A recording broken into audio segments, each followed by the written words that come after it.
would like to thank the Pride organization for inviting me here to participate in this award ceremony today. It certainly is an honor for me to be here. This time last year, some of you may have watched Survivor 2, the Australian Outback, and saw some of the hardships and challenges that I had to face on the show. Some of the things that happened in Australia but did not make it on the show were very interesting.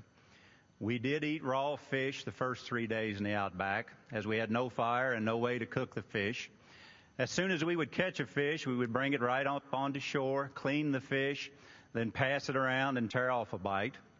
Only 4 of the 8 of us chose to eat the raw fish. We did receive training on poisonous snakes and what to do in the event that we were bitten. And we did have 2 poisonous snakes in camp that they did not get on film. The first snake in camp was a snake called a taipan. It's a very aggressive snake that has absolutely no fear of humans. It will chase you and will bite you 4 or 5 times. And a bite from a taipan will kill 60 people. This snake went in the water within 75 feet of where we slept every night. The other snake was a king brown snake, which we saw one morning while we were gathering firewood.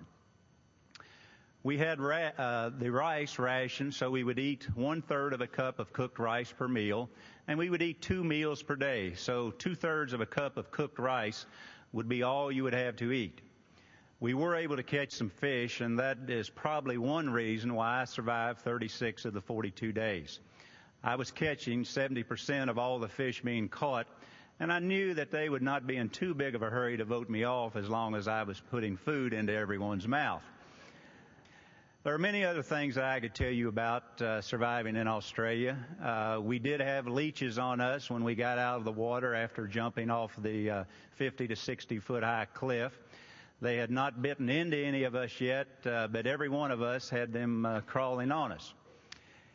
If you asked the final 6 or 7 of us, the one thing that we came away from the show with, it would be a new realization of just how fortunate we are to live here in America. There we were involved in a game that literally involved starving, but we knew that we would have food to eat when the game was over.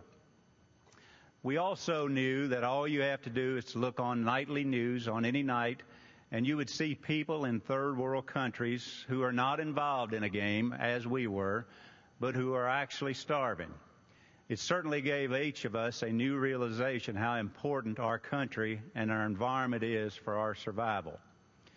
That is why I am so honored to be taking part in Pride's Envi Awards ceremonies today. Our environment right here faces some serious challenges, and we can give it a fighting chance to survive. Through educational programs like Pride and the hard work of individuals, we can turn this around. We are all really just caretakers for this earth for a short while. We have a moral obligation not to harm the environment. Can you think of any task any greater than to ensure the importance for future generations? I certainly cannot. Again, thanks to all of those who are involved in cleaning up the environment and making Kentucky a better place to live. Thank you.